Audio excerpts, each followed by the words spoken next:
আরেকটা প্রজাতি বের হবে, এর নাম ইয়াজুজ আর মাজুজ। নাম শুনেছেন? এই যে এই সূরার মধ্যেই আছে, এই সূরা কাহাফের কথা বললাম না, সূরা কাহাফের পিছনের দিকে আছে ইন্না ইয়াজুজ ওয়া মাজুজ মুফসিদুনা ফিল আরদ। যুলকারনাইন বাদশার কথা পড়বেন, তিনি যে দেয়াল নির্মাণ করে দিয়েছিলেন লোহা এবং তামা দিয়ে, মনে আছে, পড়েছেন? আচ্ছা, এই ইয়াজুজ আর মাজুজ যখন বের হবে, পৃথিবীর পানি খেয়ে শেষ করে ফেলে দিবে একেবারে। এর এত বেশি হিংস্র হবে যে এদের সাথে লড়াই করার মতো ক্ষমতা কোনো মানুষেরই থাকবে না। এমনকি ঈসা আলাইহিস সালামেরও নয়। ঈসা আলাইহিস সালাম তুর পাহাড়ে চলে যাবেন মুসলিমদেরকে নিয়ে, তুর পাহাড়ের ভিতরে মুসলিমরা সেখানে লুকিয়ে থাকবে, পৃথিবীর মেসাকার অবস্থা হয়ে যাবে, পৃথিবীর পানি খেয়ে শেষ করে ফেলে দিবে হিংস্র প্রজাতি। তখন ঈসা আলাইহিস সালাম আল্লাহর কাছে দোয়া করবেন, আল্লাহ এই বিভৎস জাতিকে ধ্বংস করো। আল্লাহ রাব্বুল আলামিন তখন ওই ইয়াজুজ আর মাজুজের এই কাঁধে, ঠিক কাঁধের মাঝখানে একটা ভাইরাস জন্ম দিবেন। কি জন্ম দিবেন? ওই যে বলি না মহামারীর ভাইরাস, অমুক ভাইরাস তমুক ভাইরাস, এই ভাইরাস আরও সামনে আছে বাকি এখন। ওই ভাইরাসে, ওই পোকায়, ওই ব্যাকটেরিয়া বা যেটাই হোক আল্লাহ পাক যাই দিবেন, এতে করে ইয়াজুজ আর মাজুজের পুরো প্রজাতি ধপ ধপ ধপ করে মারা যাবে। মানে এটা ছোঁয়াচে রোগ হবে। কি রোগ হবে? ছোঁয়াচে। ঠিক যেমন আমরা একটু করোনা দেখলাম না, একজন থেকে আরেকজন, একজন থেকে আরেকজন, এরকম জিনিস চলবে আরও বিশ্বে। আর এখনকার নতুন রিসার্চ হচ্ছে ওই সাইবেরিয়া অঞ্চলের যে বরফগুলো আছে না, ওর নিচে এই 1 লাখ বছর, 1.5 লাখ বছর, 2 লাখ বছর আগের ভাইরাসগুলো নতুন করে জায়গা শুরু করেছে এখন। হ্যাঁ, এগুলো বিজ্ঞানীরা বলছেন যে এগুলো আবার কোন দিন জানি পৃথিবীতে আত্মপ্রকাশ করা শুরু হয়। সব কিছুই ঘটবে। বিশ্বটার খুব রহস্য আছে, বিশ্বটার অনেক রহস্য আছে। আল্লাহ পাক এগুলো খেলার ছলে সৃষ্টি করেন নাই, পরীক্ষা। লিয়াবলুয়াকুম আইয়ুকুম আহসানু আমালা, আল্লাহ পাক বলেছেন। এরপরে ইয়াজুজ আর মাজুজের সব প্রজাতি মারা যাবে। নবীজি বলছেন জমিনে কোনো জায়গায় ফাঁকা থাকবে না, সমস্ত জায়গাতেই ওদের দেহ পড়ে থাকবে। আল্লাহু আকবার। এরপরে ঈসা আলাইহিস সালাম আল্লাহকে বলবেন, আল্লাহ জমিনটাকে পবিত্র করে দাও। আল্লাহ পাক কী করবেন জানেন? বড় বড় নখরওয়ালা, বড় বড় নখ আছে, নখ দেখেছেন? বড় বড় বড় বড় নখওয়ালা একটা স্পেশাল প্রজাতির পাখি আল্লাহ পাঠাবেন। কি পাঠাবেন? পাখি। এটা কোন পাখি, কি নাম আমরা জানি না, মহাবিশ্বের কোন জায়গা থেকে আসবে তাও জানি না, পৃথিবীতে আসে কিনা তাও জানি না, আল্লাহ পাঠাবেন।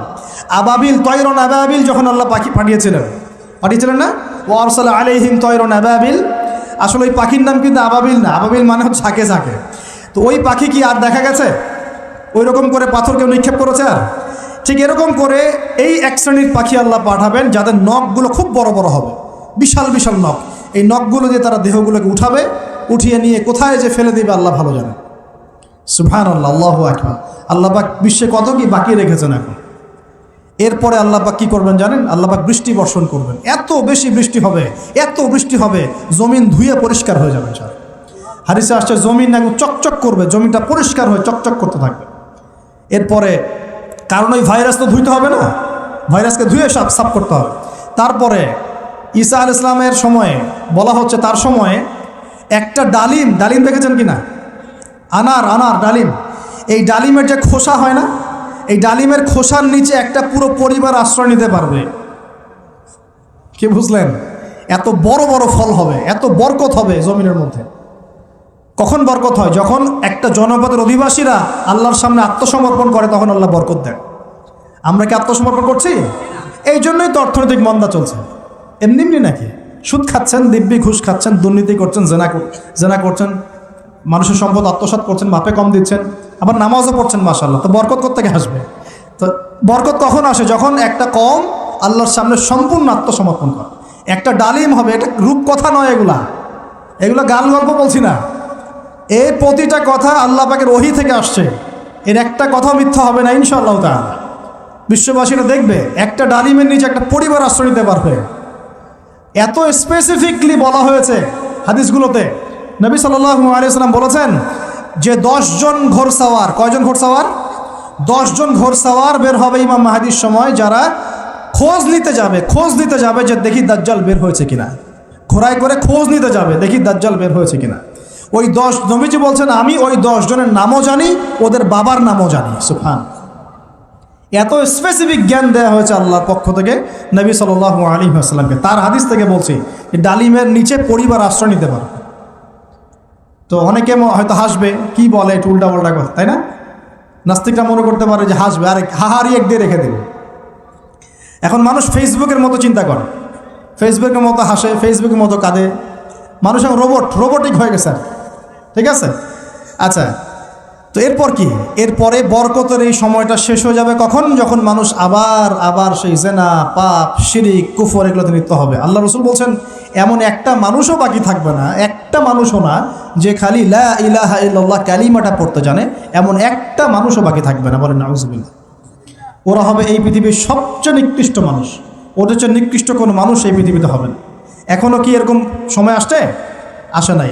এখন কি লা ইলাহা ইল্লাল্লাহ আছে না? পূর্ণাঙ্গ প্রয়োগটা নাই, কিন্তু কালিমা তো আছে কি না? তখন নবীজি বলছেন এমন একটা যুগ আসবে যে লা ইলাহা ইল্লাল্লাহ বলার মতো একটা মানুষ খুঁজে পাওয়া যাবে না। আর মানুষ রাস্তাঘাটে কুকুরের মতো জেনা করবে। রাস্তাঘাটে কুকুর যেমন সঙ্গম করে না রাস্তাঘাটে, ওই রকম করে মানুষ রাস্তাঘাটে জেনা করবে। ওই সময়ে আল্লাহ রাব্বুল আলামিন পশ্চিম দিক থেকে সূর্য উঠাবেন। কোন দিক থেকে? সূর্য সত্যি সত্যি পশ্চিম দিকে উঠবে। পৃথিবী একদিকে ঘুরছে না এখন, কে জানে আল্লাহ পাক পৃথিবীর ঘূর্ণন থামিয়ে উল্টা দিকে ঘোরাতে পারেন না? অবশ্যই পারেন। আল্লাহ পাকের জন্য এটা খালি বলা কুন ফায়াকুন, হও হয়ে যাও, ব্যাস। পুরো বিশ্বের বড় বড় ডিপার্টমেন্টগুলো কারা নিয়ন্ত্রণ করছে? আমরা নিয়ন্ত্রণ করছি?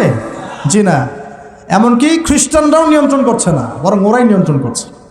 আপনাকে গভীরে ঢুকতে হবে তো। তার মানে সে আত্মপ্রকাশ না করলেও তার অনুসারীরা তো মাশাআল্লাহ শক্তিশালী হয়ে গেছে কি না? তার মানে সময় কাছে না দূরে? কাছে। এটা বোঝার জন্য কি ভবিষ্যৎবাণী করা লাগে? গণক হওয়া লাগে? জ্যোতিষী হওয়া লাগে? এটা বোঝার জন্য কোরআন সুন্নাহর সাথে শেষ জামানা স্টাডি করলেই হয়। Economics, world affairs, history study করলেই বুঝতে পারেন, হৃদয়ের চোখ খুলে যাবে ইনশাআল্লাহ তাআলা। আল্লাহ পাক বোঝার তৌফিক দান করুন। এখন সে বের হয়ে বিশ্বটাকে শাসন করবে ঠিকই, কিন্তু তার সাথে লড়াই করার ক্ষমতা ওই সময় মুসলিমদের থাকবে না। তখন আল্লাহ পাক পাঠাবেন ওই যে সত্যিকারের মাসিহ ঈসা আলাইহিস সালাম। কাকে পাঠাবেন? তিনি নামবেন সিরিয়ায়। কোন দেশে? সিরিয়ার দামেস্কে তিনি নামবেন দুজন ফেরেশতার কাঁধে ভর দিয়ে। তখন তার চুলগুলো দিয়ে টপ টপ করে মুক্তার মতো পানি ঝরতে থাকবে, এমনটা হাদিসে বলা হয়েছে। সুবহানাল্লাহ, সুবহানাল্লাহ। এত স্পেসিফিকলি হাদিসে বলা হয়েছে এটা হবে, এইটা হবে, ওইটা হবে, একদম স্পেসিফিকলি। তারপরে ঈসা আলাইহিস সালাম তিনি যখন ওই মুসলিমদেরকে পেয়ে যাবেন, তাকে ইমামতি করতে বলা হবে। ঈসা আলাইহিস সালাম বলবেন না, আমি ইমামতি করতে পারবো না। ইমামতি এই উম্মতের জন্যই করা হয়েছে। বলেন সুবহানাল্লাহ। আমাদের ইমাম ইমামতি করবেন, তিনি পিছনে মুক্তাদি হবেন। একজন নবী মুক্তাদি হবেন আর ইমাম ইমামতি করবে, চিন্তা করতে পারেন। এরপর নামাজ শেষ হওয়ার পরে বলবেন তিনি দরজা খুলে দাও, দরজা খুলে দাও। এটার ব্যাখ্যা আমার কাছে মনে হয় হয়তোবা তখন অবরোধ থাকবে, অবরোধটাকে তিনি ভেঙে দিতে বলবেন হয়তোবা, আল্লাহ ভালো জানেন। কারণ দরজা খুলে দাও এর ব্যাখ্যা কী হতে পারে? কিসের দরজা খুলে দাও? কিসের বাঁধন খুলে দাও? নিশ্চয় একটা বাঁধনে মুসলিমদেরকে বেঁধে ফেলা হবে। তিনি ওটার বিরুদ্ধে মুসলিমদেরকে ঝাঁপিয়ে পড়তে বলবেন। তখন দাজ্জালের সাথে তার দেখা হবে। কোন দাজ্জাল? সত্যিকারের দাজ্জালের সাথে ঈসা আলাইহিস সালামের দেখা হবে। এবং ঈসা আলাইহিস সালামকে দেখা মাত্রই দাজ্জাল গলতে শুরু করবে। কি করবে? গলতে শুরু। লবণ যেমন গলে যায় না তাপ দিলে, এমন করে গলতে শুরু করবে। এবং ঈসা আলাইহিস সালামের নিঃশ্বাসে আল্লাহ পাক একটা অন্যরকম ক্ষমতা দিবেন। ঈসা আলাইহিস সালামের নিঃশ্বাস যতদূর পর্যন্ত যাবে দাজ্জাল পালাতে থাকবে। তার নিঃশ্বাস গিয়ে দাজ্জালের গায়ে লাগা পরে দাজ্জাল ওইখানেই মারা যাবে।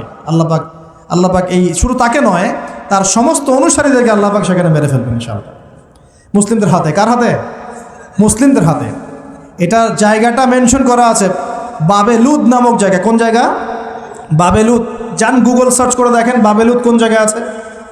আমি বলে দিব না, দেখেন কোন জায়গায় আছে, কারা ওটা নিয়ন্ত্রণ করছে দেখেন। ওইখানে দাজ্জাল মারা যাবে। মানে সত্যিকারের মাসিহের হাতে মিথ্যা মাসিহ মারা যাবে ইনশাআল্লাহ, ঠিক আছে। এবং তার অনুসারীদের পতন হবে। এরপর ঈসা আলাইহিস সালাম এই ক্ষমতাটা দখল করবেন এবং সারা বিশ্বে তিনি শান্তি শৃঙ্খলা কায়েম করবেন। একজন ন্যায়পরায়ণ শাসক হবেন ইনশাআল্লাহ তাআলা। এবং তিনি নতুন কোনো শরীয়ত নিয়ে আসবেন না, উম্মতে মুহাম্মাদের শরীয়ত কায়েম থাকবে ইনশাআল্লাহ।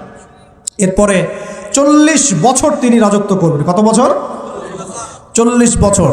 এবং তার বিবাহ শাদীও হবে এবং তার ইন্তেকালও হবে। তাকে দাফন করা হবে নবী মুহাম্মদ সাল্লাল্লাহু আলাইহি ওয়াসাল্লামের ঠিক পাশেই। আল্লাহু আকবার। ঠিক তার পাশেই দাফন করা হবে। এরপরে মানুষ আবারও খারাপ হওয়া শুরু করবে। কেমন খারাপ হবে? ও আচ্ছা, মাঝখানে একটা কথা বলতে ভুলে গেছে। ব্যাস, আমি কয়েকদিন আগে রিপোর্ট দেখেছি, পৃথিবীর নিচে কিন্তু আগুনের স্তর আছে। আচ্ছা, জানেন তো পৃথিবীর নিচে আগ্নেয়গিরিগুলো আছে। পৃথিবীর ভিতরেও একটা ঘূর্ণন হয়। সেই ঘূর্ণনের দিক পরিবর্তন হচ্ছে দিন দিন, এমনটা রিপোর্ট এসেছে। দেখেন, আপনি ইন্টারনেট ঘাটাঘাটি করেন, দেখেন। আর অনেকে রিপোর্ট করছে যে পৃথিবী আগে যে গতিতে ঘুরতো এখন পৃথিবীর ঘূর্ণন গতি একটু বেড়ে গেছে। দেখেন রিপোর্ট, দেখেন ঘূর্ণন গতি বেড়ে যাওয়ার মানে হচ্ছে টাইম দ্রুত পাস করবে। আর শেষ জামানার হাদিস এটাও আছে যে সময় দ্রুত পাস করবে, আছে না? এটা হাদিস আসছে। তো প্রিয় ভাইরা, এই সময়ে মানুষ খারাপ হওয়া শুরু করার পরে এমন খারাপ হবে আল্লাহর নাম নেওয়ার মতো কোনো মানুষ থাকবে না, আল্লাহ আল্লাহ বলার মতো কোনো মানুষ থাকবে না। তখন পশ্চিম দিক থেকে সূর্য উঠবে। কিভাবে কিয়ামত হবে? নবীজি বলছেন, একজন ব্যক্তি পানি খাওয়ার জন্যে পাত্রটাকে মুখের সামনে নিবে, পানি গিলতে পারবে না, কিয়ামত হয়ে যাবে।